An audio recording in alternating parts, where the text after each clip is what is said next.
হযরত আমেনা যখন রাস্তায় হাঁটতেন কিংবা কারো সঙ্গে সাক্ষাৎ করতে যেতেন, তখন তার শরীর থেকে ভেসে আসত এক অপার্থিব ঘ্রাণ, যা মেশকে আম্বারের এক জান্নাতি সুবাস। এই সুবাসে আচ্ছন্ন হয়ে পড়ে পুরো মক্কা। হঠাৎ সবাই লক্ষ্য করে তার শরীর থেকে এক অভূতপূর্ব ঘ্রাণ ছড়িয়ে পড়ছে। এটা কোনো দুনিয়ার সুঘ্রাণ নয়, এটি যেন জান্নাতি মেশকে আম্বারের একটি সৌরভ, যা নিঃশব্দে ছড়িয়ে পড়ছে মক্কার অলিতে গলিতে। মানুষের মনে কৌতূহল জন্ম হয় এবং গুঞ্জন ছড়িয়ে পড়ে পুরো মক্কায়। মানুষের এই গুঞ্জন ধীরে ধীরে পৌঁছে গেল নবীজির দাদা আব্দুল মুত্তালিবের কানে। মানুষের কাছে এমন কথা শুনে আব্দুল মুত্তালিব অত্যন্ত চিন্তিত হয়ে উঠলেন। অতঃপর একদিন তিনি বাড়িতে ফিরে নিজের স্ত্রীকে ডেকে বললেন, শোনো, আমার ছেলে আব্দুল্লাহ ইন্তেকাল করেছে, মাত্র কয়েকদিন হয়েছে, কিন্তু আমার পুত্রবধূ আমেনাকে নিয়ে লোকেরা নানা কথা বলছে। লোকেরা বলে আমেনা আতর মেখে রাস্তায় বের হয়, তার শরীর থেকে আতরের গন্ধ ছড়িয়ে পড়ে। এ সম্পর্কে তুমি কি জানো কিছু? তার স্ত্রী গভীরভাবে নিঃশ্বাস নিয়ে বললেন, ওগো স্বামী, তুমি মানুষদের গন্ধ পাওয়ার কথা বলছো, অথচ আমি যখন তার সঙ্গে গোসলখানায় যাই, সে যখন গোসল শেষে বের হয়, তখন সমস্ত ঘর যেন আতরে ডুবে যায়। মনে হয় কেউ যেন গোসলখানায় জান্নাতি মেশকে আম্বর ঢেলে রেখেছে। এত মনোমুগ্ধকর ঘ্রাণ, যা এই মক্কা নগরীতে কোথাও মেলে না। আমি নিজেও তো অবাক হয়ে যাই, আমেনা কোথা থেকে পেল এত অপার্থিব সৌরভ। এই কথার পর আব্দুল মুত্তালিব আর অপেক্ষা করলেন না। তিনি আমেনাকে ডেকে পাঠালেন। আমেনা মাথা নিচু করে হাজির হলেন। অতঃপর আব্দুল মুত্তালিব স্নেহের কণ্ঠে জিজ্ঞাসা করলেন, আম্মাজান, আমার ছেলে মারা যাওয়ার পর আমি তোমার মধ্যে এক পরিবর্তন লক্ষ্য করছি। তুমি কি সত্যি আতর ব্যবহার করো? তোমার এই ঘ্রাণ কোথা থেকে আসে? এই সম্পর্কে তুমি কি আমাদের কিছু বলতে চাও? এই প্রশ্ন শুনে হযরত আমেনার চোখ বেয়ে অশ্রু ঝরতে লাগল।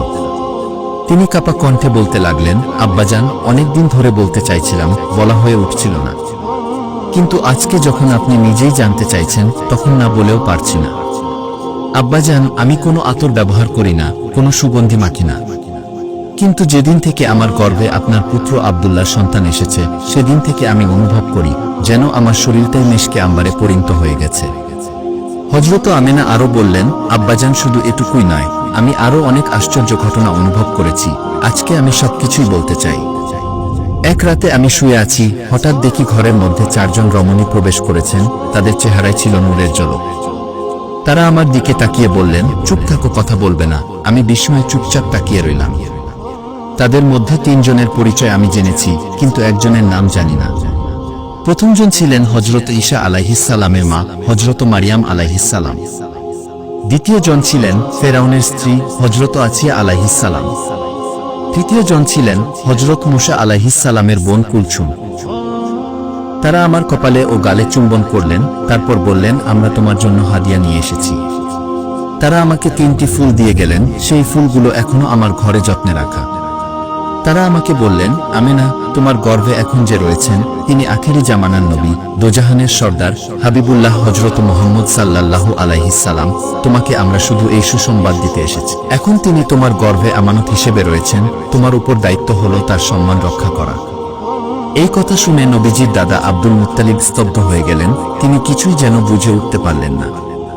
হযরত আমেনা আবার বললেন, আব্বাজান, আমি আরো অনেক অলৌকিক ঘটনা লক্ষ্য করেছি। যেদিন থেকে বুঝেছি আমার গর্ভে সন্তান এসেছে, সেদিন থেকে যখন আমি রাস্তায় বের হই, আকাশের মেঘমালা আমাকে ছায়া প্রদান করে। রাস্তার ধুলোবালি গাছপালা যেন আহলান শাহলান বলে সালাম জানাতে থাকে। তখন আমার মনে হয় কেউ যেন আমার সঙ্গে হেঁটে চলেছে। তারা বলে, আখেরি নবীর পদধ্বনি শোনা যাচ্ছে। গতকাল কূপ থেকে পানি আনতে গিয়েছিলাম, প্রতিদিন কষ্ট করে বালতি দিয়ে টেনে পানি উপরে তুলতে হয়, কিন্তু কাল যা ঘটল, আমি নিজেই বিশ্বাস করতে পারছিলাম না। আমি পাত্র নিয়ে কূপে পৌঁছাতেই বালতি নিজে থেকেই উপরে উঠতে লাগলো এবং নিজে থেকেই আমার পাত্রটি ভর্তি করে দিল। হঠাৎ আমি শুনতে পেলাম এক অদৃশ্য আওয়াজ। কে যেন বলতেছে, আমেনা, তুমি যাকে গর্ভে ধারণ করেছ, তিনি তো সরকারে কায়নাত। সরকারে কায়নাতকে পেটে করে কূপের কাছে আসার দরকার ছিল না, পানির দরকার হয়েছে বললেই তো পানি ঘরে চলে যেত। হযরত আমেনা বললেন, আব্বাজান, আমি জানি না এসব কিভাবে হচ্ছে, আমি তো কিছুই বুঝে উঠতে পারছি না। তবে একটা কথা বুঝি, আমি তো খুব ভালো আছি, আমি তো অনেক শান্তিতে আছি। আব্বাজান, আমার তো খুব ভালোই লাগতেছে, মনে হয় যেন আল্লাহর রহমতের আশ্রয়ে আছি। হযরত আমেনা রাদিয়াল্লাহু তাআলা আনহা আরো বর্ণনা করেন, আমি নারীদের কাছে শুনতাম, যখন কারো গর্ভে সন্তান থাকে তখন মায়েদের বিভিন্ন কষ্টের সম্মুখীন হতে হয়। কখনো হাত পায়ে ব্যথা, কখনো মাথা ব্যথা, কখনো বমি, কখনো জ্বর এবং কখনো মন মেজাজ খিটখিটে হয়ে ওঠে। এসব শুনে আমি অবাক হতাম, কারণ এই 9 মাসে আমার তেমন কোনো কষ্ট অনুভূতি হয়নি, এমনকি আমার মাথা ব্যথা পর্যন্ত হয়নি। এছাড়াও হযরত আমেনা রাদিয়াল্লাহু তাআলা আনহা বলেন, এই সময়ে তিনি বেশ কিছু বিস্ময়কর স্বপ্ন দেখতেন।